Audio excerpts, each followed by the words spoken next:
হয়রানিতে হজ করতে পারছেন হজ যাত্রীরা, বললেন প্রধানমন্ত্রী। ফিলিস্তিনের পক্ষে মুসলিম বিশ্বকে একাত্ম হওয়ার আহ্বান। বিচ্ছিন্ন সংঘর্ষ ও অনিয়মের অভিযোগের মধ্য দিয়ে প্রথম ধাপের উপজেলা নির্বাচনের ভোট গ্রহণ শেষ। অবাধ ও সুষ্ঠু ভোট গ্রহণের দাবি কমিশনের। $1,00,000 দাম উঠল 117 টাকা, বাংলাদেশ ব্যাংকের প্রজ্ঞাপন। বাজার ব্যবস্থার উপর নির্ভর করে নির্ধারণ হবে সুদের হার।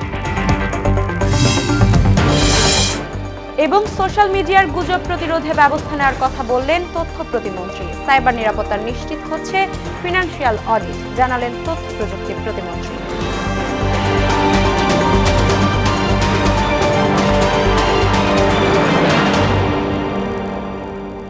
আসসালামু আলাইকুম, সবাইকে মোহনা সংবাদে স্বাগত। শুনছিলেন শিরোনাম, সঙ্গে আছে আমি সাদিয়া ইসলাম তৃষা। এবারে বিস্তারিত। সরকারের নানা উদ্যোগে বাংলাদেশিরা বিনা হয়রানিতে হজ করতে পারছেন বলে জানালেন প্রধানমন্ত্রী শেখ হাসিনা। রাজধানীর আশকোনায় হজ কার্যক্রম উদ্বোধন অনুষ্ঠানে তিনি একথা বলেন। গাজায় ইসরায়েলি বাহিনীর বর্বরতার কথা তুলে ধরে নিরীহ ফিলিস্তিনিদের অধিকার প্রতিষ্ঠায় মুসলিম বিশ্বকে একাত্ম হওয়ার আহ্বান জানান শেখ হাসিনা। নাসির উদ্দিনের রিপোর্ট। চাঁদ দেখা সাপেক্ষে পবিত্র হজ অনুষ্ঠিত হবে 16 জুন। বাংলাদেশ থেকে এবছর হজ পালন করবেন 85,257 জন। এর মধ্যে সরকারি ব্যবস্থাপনায় যাবেন 4,562 জন। রাজধানীর আশকোনা ক্যাম্পে হজ কার্যক্রম উদ্বোধন করেন প্রধানমন্ত্রী শেখ হাসিনা। বক্তব্যে তিনি বলেন, ই-সেবা চালুর ফলে দালালের দৌরাত্ম্য, ভিসা জটিলতা ও ফ্লাইট বিপর্যয় কমেছে। ব্রডব্যান্ড সমস্ত জায়গায় পৌঁছে দেওয়া, ওয়াইফাই কানেকশন দেওয়া, এসব করার ফলে কিন্তু আজকে এই সহজ পদ্ধতিতে আপনারা হজ করতে যেতে পারেন এবং কাজগুলি ঘরে বসে করতে পারেন, কোনো রকম হয়রানি হতে হয় না। গাজায় ইসরায়েলি তাণ্ডবের কথা উল্লেখ করে ফিলিস্তিনিদের অধিকার প্রতিষ্ঠায় ওয়াইসি সহ মুসলিম বিশ্বকে এক হওয়ার আহ্বান জানান শেখ হাসিনা। কারণ প্যালেস্টাইন আবার তারা তাদের আরব ভূখণ্ডে তাদের জায়গা তারা পাবে, এটা তাদের অধিকার। এই অধিকার কেউ কেড়ে নিতে পারে না, কাজে সেই অধিকার তাদের দিতে হবে। আজকে যদি আমাদের সকল মুসলিম কান্ট্রিগুলি এক হয়ে একযোগে কাজ করতে পারত, তাহলে আরও আমরা এই ব্যাপারে অনেক অগ্রগামী হতে পারতাম। আমাদের একটা পবিত্র ধর্ম ইসলাম ধর্ম, যে ধর্ম শান্তির ধর্ম, যে ধর্ম সকল শ্রেণীর মানুষকে অধিকার দিয়ে গেছে, সেই ধর্মের নামে একটা সামান্য মুসলিমীয় কিছু লোক তারা যে এই সন্ত্রাসী কর্মকাণ্ড করে একটা বদনাম দিয়ে যায়, এটাই সব থেকে দুঃখজনক। আমি এটারও প্রতিবাদ করি সবসময়। মক্কায় গিয়ে দেশবাসীর জন্য দোয়া করতে হজযাত্রীদের প্রতি আহ্বান জানান সরকার প্রধান। দেশের মানুষের জন্য দোয়া করবেন, যে আল্লাহর জন্য আমাদের মানুষের জন্য গলা ভরা ধান দেয়, পুকুর ভরা মাছ দেয়, সুন্দর উন্নত জীবন দেয়, সেটা যেন পায়, সেই জন্য আপনাদের দোয়া চাই। বাংলাদেশ থেকে প্রথম হজ ফ্লাইট যাবে বৃহস্পতিবার, চলবে 12 জুন পর্যন্ত। 85,257 জনের মধ্যে 45,500 যাত্রী নেবে বাংলাদেশ বিমান, বাকিরা যাবে সৌদি এয়ারলাইন্সে। নাসির উদ্দিন, মোহনা সংবাদ, ঢাকা। ট্রেডিং কর্পোরেশন অব বাংলাদেশের জন্য স্থায়ীভাবে উন্মুক্ত সরকারি ক্রয় পদ্ধতির মসুর ডাল, সয়াবিন তেল ও রাইস ব্রান অয়েল ক্রয়ের সিদ্ধান্ত নেওয়া হয়েছে। এতে মোট ব্যয় হবে 468,33,40,000 টাকা। এর মধ্যে 22,000 টন মসুর ডাল, 1,20,00,000 লিটার সয়াবিন তেল এবং 40 lakh litre rice bran oil রয়েছে। সচিবালয়ে মন্ত্রিপরিষদ বিভাগের সম্মেলন কক্ষে আইনমন্ত্রী আনিসুল হকের সভাপতিত্বে সরকারি ক্রয় সংক্রান্ত মন্ত্রিসভার কমিটির বৈঠকে সংক্রান্ত পৃথক 5টি প্রস্তাবের অনুমোদন দেওয়া হয়েছে। বৈঠক শেষে মন্ত্রিপরিষদ সচিব মাহমুদুল হোসাইন খান জানান, টিসিবির জন্য স্থানীয়ভাবে নাবিল নাবা ফুডস প্রোডাক্টস লিমিটেডের কাছ থেকে 6,000 মেট্রিক টন মসুর ডাল কেনার প্রস্তাবের অনুমোদন দিয়েছে সরকার। এতে মোট ব্যয় হবে 61,94,40,000 টাকা। বিবিধ বিষয়সহ মোট 12টি প্রস্তাব আলোচিত হয়, উপস্থাপিত হয় এবং অনুমোদিত হয়। বাণিজ্য মন্ত্রণালয়ের মোট 5টি প্রস্তাবনা ছিল। প্রথমটি স্থানীয়ভাবে 6,000 মেট্রিক টন মসুর ডাল ক্রয় প্রস্তাব, বাস্তবায়নকারী সংস্থা টিসিবি, মোট ক্রয় মূল্য 61,94,40,000 টাকা। পঞ্চগড়ের তেতুলিয়া সীমান্তে 2 বাংলাদেশিকে হত্যার পর মরদেহ নিয়ে গেছে ভারতীয় সীমান্তরক্ষী বাহিনী বিএসএফ। গতরাতে ওই ঘটনায় নিহত জলিল মাগুরা গ্রামের জুনু মিয়ার ছেলে এবং ইয়াসিন আলী ব্রহ্মতুল গ্রামের কেতাব আলীর ছেলে। সকালে তেতুলিয়ার উপজেলার রণচণ্ডী বিজিবি ক্যাম্পের দরগাসিং সীমান্ত এলাকায় 2 যুবকের মরদেহ পড়ে থাকতে দেখে বিজিবি ও পুলিশকে খবর দেয় স্থানীয়রা। তারা আসার আগেই মরদেহ নিয়ে চলে যায় বিএসএফ। 2 যুবক অবৈধভাবে গরু আনতে সীমান্ত পেরিয়ে ভারতে প্রবেশের চেষ্টা করছিল বলে জানা গেছে। বিচ্ছিন্ন কিছু ঘটনা ছাড়া শান্তিপূর্ণভাবে শেষ হলো প্রথম ধাপের উপজেলা পরিষদ নির্বাচন। বিকেল 4টা পর্যন্ত ভোট গ্রহণ শেষে এখন চলছে গণনা। এ পর্যায়ে 139টি উপজেলায় ভোট গ্রহণ অনুষ্ঠিত হয়। প্রতিনিধিদের তথ্যে আরও জানাচ্ছেন তানজিদ ভুইয়া। মেহেরপুরের মুজিবনগরে জাল ভোট দেওয়ার অভিযোগে ঋত্বিক নামের এক ব্যক্তিকে 1 বছরের কারাদণ্ড দিয়েছেন ভ্রাম্যমাণ আদালত। এ সময় বাবুল শেখ নামের আরেক ব্যক্তিকে 10,000 টাকা জরিমানা করা হয়। দণ্ডপ্রাপ্তরা মুজিবনগর উপজেলার বাগুন গ্রামের বাসিন্দা। মুন্সিগঞ্জের গজারিয়া উপজেলা নির্বাচনকে কেন্দ্র করে আমিরুল ইসলাম ও মনসুর আহমেদ খান জিন্না নামের 2 চেয়ারম্যান প্রার্থীর সমর্থকদের মধ্যে সংঘর্ষ ও গোলাগুলির ঘটনা ঘটে। এ সময় পরিস্থিতি নিয়ন্ত্রণে 6 রাউন্ড রাবার বুলেট ছুড়ে পুলিশ। এ ঘটনায় উভয় পক্ষের 5 জন আহত হয়েছে বলে জানা গেছে। মাদারীপুর সদর উপজেলা নির্বাচনে 2 চেয়ারম্যান প্রার্থীর মধ্যে সংঘর্ষে বোমা বিস্ফোরণে 10 জন আহত হয়েছে। পরে সেখানে অতিরিক্ত পুলিশ মোতায়েন করা হয়। ষষ্ঠ উপজেলা নির্বাচনের প্রথম ধাপে নরসিংদীর পাঁচদোনায় কাকশিয়া সরকারি প্রাথমিক বিদ্যালয় কেন্দ্রে 2 গ্রুপের সংঘর্ষে 10 জন আহত হয়েছে। পরিস্থিতি সামাল দিতে অতিরিক্ত আইনশৃঙ্খলা বাহিনীর সদস্য মোতায়েন করা হয়। সিরাজগঞ্জের বেলকুচিতে নির্বাচন কমিশনের অনুমোদনবিহীন গাড়ি নিয়ে ভোট কেন্দ্রের আশপাশে ঘোরাফেরা করায় ইউনিয়ন পরিষদ চেয়ারম্যানের ব্যক্তিগত প্রাইভেট কার জব্দ করেছে পুলিশ। উপজেলার সমেশপুর উচ্চ বিদ্যালয় ভোট কেন্দ্রের পাশ থেকে গাড়িটি জব্দ করা হয়। বগুড়ায় ভোটে অনিয়মের অভিযোগে সোনারায় উচ্চ বিদ্যালয় কেন্দ্রে 2 ভোট গ্রহণকারী কর্মকর্তাকে দায়িত্ব থেকে অব্যাহতি দেয়া হয়। এদিকে কুসুমকলি কেন্দ্র থেকে প্রিজাইডিং কর্মকর্তা সহ 2 জনকে আটক করা হয়েছে। মানিকগঞ্জের সিংগাইরে বাইরা স্কুল কেন্দ্রে কাপ পিরিজের চেয়ারম্যান প্রার্থীর এজেন্টদের বের করে দেওয়ার অভিযোগ উঠে আনারস প্রতীকের চেয়ারম্যান প্রার্থীর সমর্থকদের বিরুদ্ধে। ইভিএম স্লো, ইভিএম চলে না, সব জায়গায় আমি ইউনো সাহেবকে জানাইছি। আপনার আটিপাড়া সেন্টারের ইভিএম 1 ঘন্টাটা বন্ধ ছিল। তারপরে শায়েস্তার ইভিএম, আবার যারা ভোট নেয় তারাও বুঝে না অনেক সময়। যেহেতু মেশিনগুলো তার রেগুলার পরিচর্যা হয় না, যখন ইলেকশন হয় তখনই হয়, এর জন্যে আল্লাহর রহমতে পরিবেশ খুবই ভালো এবং সুন্দর। এদিকে হাতিয়া, মুন্সিগঞ্জ সদর, বাগেরহাট সদর, পরশুরাম ও শিবচর এ 5 উপজেলার সব পদের প্রার্থীরা বিনা প্রতিদ্বন্দ্বিতায় জয়ী হয়েছেন। এছাড়াও পার্বত্য জেলা বান্দরবানের 3টি উপজেলায় নির্বাচন স্থগিত করেছে কমিশন। তানজিদ ভুইয়া, মোহনা সংবাদ। স্থানীয় সরকার নির্বাচনের প্রথম ধাপে অবাধ ও নিরপেক্ষভাবে ভোট গ্রহণ হয়েছে বলে জানিয়েছে কমিশন। দুপুরে এক ব্রিফিংয়ে এ তথ্য জানান ইসি সচিব জাহাঙ্গীর আলম। ভোট গ্রহণের অনিয়মে সহযোগিতা করায় বগুড়ায় প্রিজাইডিং অফিসারকে আটকের তথ্য দেন তিনি। এছাড়া খাগড়াছড়ির লক্ষ্মীছড়ি উপজেলায় 1টি কেন্দ্রে ভোট স্থগিত হয়েছে বলেও জানান তিনি। একটি জায়গায় বিচ্ছিন্ন ঘটনা যেখানে ঘটেছে, আইনশৃঙ্খলা রক্ষাকারী বাহিনী সেখানে কঠোর ব্যবস্থা নিয়েছেন। আপনারা ইতিমধ্যে দেখেছেন যে আমাদের খাগড়াছড়ি জেলার লক্ষ্মীছড়ি উপজেলার একটি ভোট কেন্দ্রের বাহিরে গণ্ডগোল হওয়াতে সেখানে ভোট গ্রহণ কার্যক্রম স্থগিত করা হয়েছে। বগুড়া জেলার একটি ভোট কেন্দ্রে অবৈধভাবে ভোট প্রদানের সহায়তা করার দায়ে একজন প্রিজাইডিং অফিসারকেও আমাদের আইনশৃঙ্খলা রক্ষাকারী বাহিনী আটক করেছেন। দর্শক, উপজেলা নির্বাচন নিয়ে আরও জানাতে নির্বাচন কমিশন থেকে সরাসরি যুক্ত হচ্ছেন সহকর্মী ওবায়দুল হক মারুফ। ভোট গ্রহণ শেষে এখন চলছে গণনা। নির্বাচনের সামগ্রিক পরিবেশ নিয়ে কি বলছেন ইসি?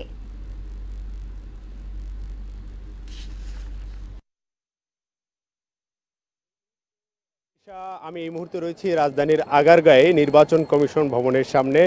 কিছুক্ষণ আগেই প্রধান নির্বাচন কমিশনার কাজী হাবিবুল আউয়াল নির্বাচন পরিস্থিতি নিয়ে সাংবাদিকদের সঙ্গে কথা বলেছেন। আজ সারা দেশে 139টি উপজেলায় প্রথম ধাপে নির্বাচনের ভোট গ্রহণ সম্পন্ন হয়েছে এবং সব মিলিয়ে সারা দেশে 139টি কেন্দ্রের মধ্যে কিছু কেন্দ্রে বিচ্ছিন্ন কিছু ঘটনা ঘটেছে বলে জানিয়েছে প্রধান নির্বাচন কমিশনার। এছাড়া মোটামুটি শান্তিপূর্ণভাবে অবাধ নিরপেক্ষ এবং সুষ্ঠু নির্বাচন হয়েছে বলে জানিয়েছেন কাজী হাবিবুল আউয়াল। সব মিলিয়ে বিভিন্ন স্থানে সংঘর্ষের ঘটনায় 25 জন হতাহতের খবর তিনি আমাদের নিশ্চিত করেছেন এবং 30 থেকে 40% ভোট পড়ার সম্ভাবনা রয়েছে বলে তিনি জানিয়েছেন। সারা দেশে 34টি ঘটনা ঘটেছে নির্বাচনকে নিয়ে, দুর্ঘটনা বা সহিংসতা বলা চলে। সেই ঘটনায় সব মিলিয়ে 37 জনকে আটক করেছে পুলিশ বা আইন শৃঙ্খলা রক্ষাকারী বাহিনী, এমনটাও নিশ্চিত করেছেন প্রধান নির্বাচন কমিশনার কাজী হাবিবুল আউয়াল। আমরা এছাড়া জানতে পেরেছি নির্বাচন সারা দেশেই নির্বাচনের চলাকালীন সময়, ভোট গ্রহণ চলাকালীন সময় ঝিরিঝিরি বৃষ্টি, কোথাও হালকা মাঝারি বৃষ্টি এবং আবহাওয়ার বৈরিতার কারণে নির্বাচন অনেক জায়গাতেই ভোটার কম হয়েছে বলে জানিয়েছেন নির্বাচন কমিশনার পক্ষ থেকে জানানো হয়েছে যদি বৃষ্টি না হতো তাহলে হয়তো ভোটার উপস্থিতি আরও বাড়তো। বিভিন্ন এলাকায় সহিংসতাকে কেন্দ্র করে সাময়িক স্থগিত বা কয়েকটি জায়গায় আমরা খবর পেয়েছি যে নির্বাচন স্থগিত করা হয়েছে কিছু কিছু কেন্দ্রে। সব মিলিয়ে নির্বাচন পরিস্থিতি নিয়ে বিকেলে ভোট গ্রহণ সম্পন্ন হওয়ার পর প্রধান নির্বাচন কমিশনার কাজী হাবিবুল আউয়াল আমাদের এসব তথ্যই নিশ্চিত করেছেন। তৃষা।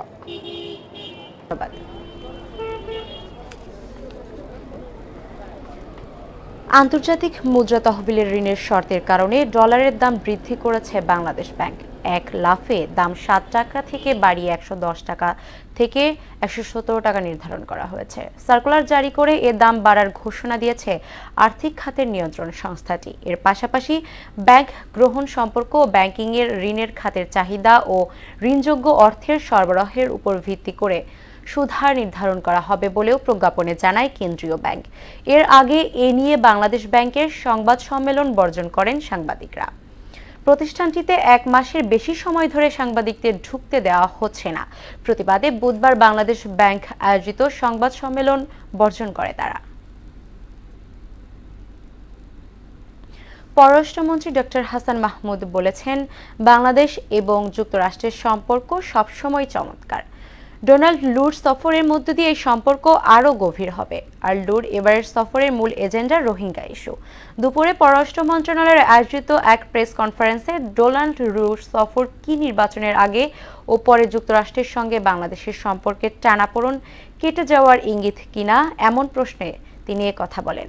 এছাড়া ভারতের পররাষ্ট্র সচিবের আসন্ন সফর প্রসঙ্গে তিনি বলেন, নানা ধরনের দ্বিপাক্ষিক বিষয় নিয়ে আলোচনা হবে। এ সময় তাকে বিএসএফ এর গুলিতে 2 বাংলাদেশি নিহতের ঘটনার কথা প্রশ্ন করা হলে তিনি বলেন, ভারতের পররাষ্ট্র সচিবের সঙ্গে এ ঘটনা নিয়ে আলাপ হবে। মার্কিন যুক্তরাষ্ট্রের সাথে সম্পর্ক আমাদের বরাবরই চমৎকার।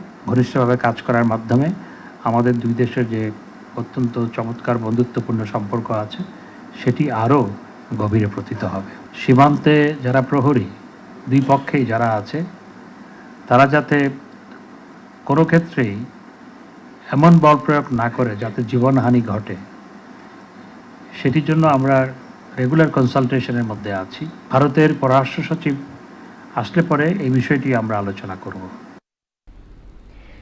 দেশে অক্সফোর্ড অ্যাস্ট্রাজেনেকার করোনা টিকা গ্রহণকারীদের কোনো পার্শ্ব প্রতিক্রিয়া হয়েছে কিনা তা খুঁজে দেখতে স্বাস্থ্য অধিদপ্তরকে নির্দেশ দেওয়া হয়েছে বলে জানিয়েছেন স্বাস্থ্যমন্ত্রী ডক্টর সমান্তলাল সেন।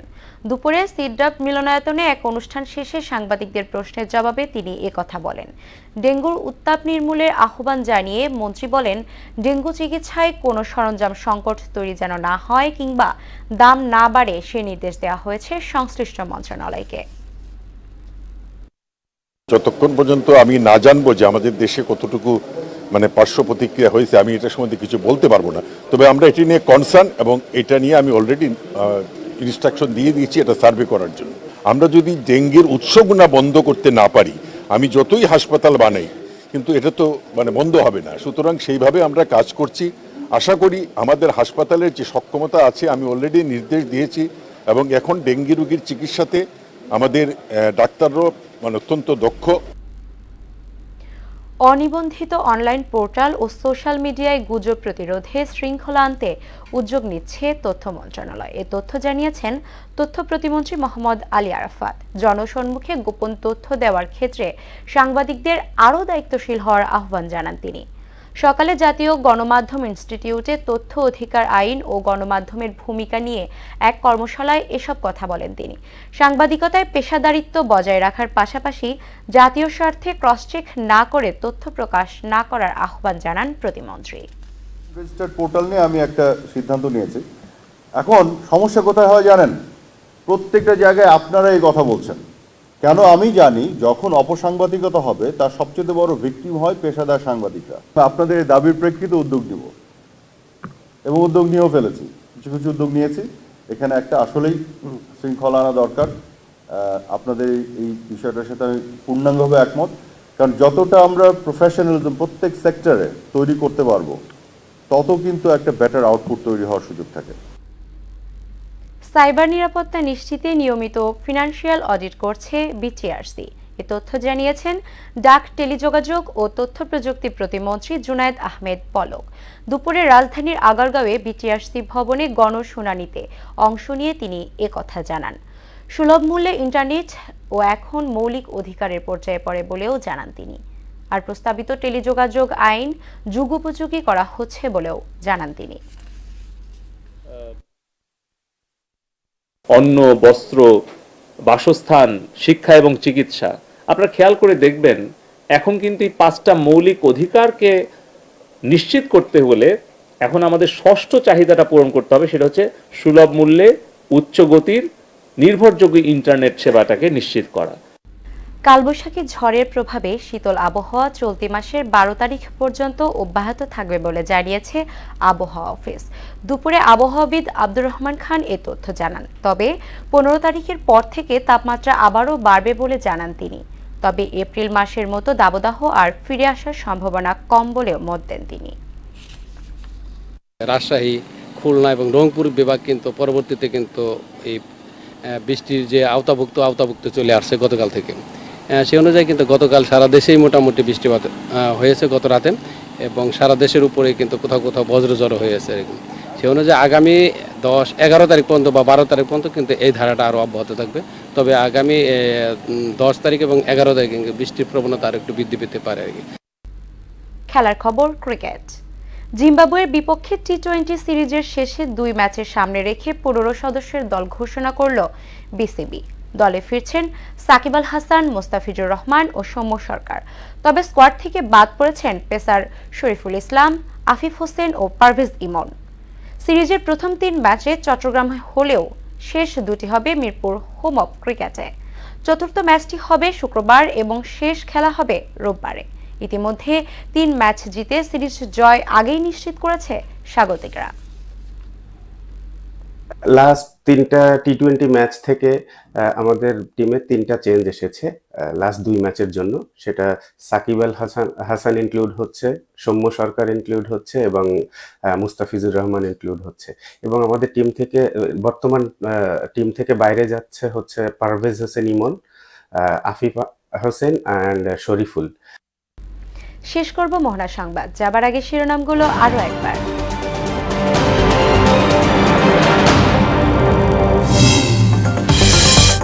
সরকারের চেষ্টায় বিনা হয়রানিতে হজ করতে পারছে হজ যাত্রীরা, বললেন প্রধানমন্ত্রী।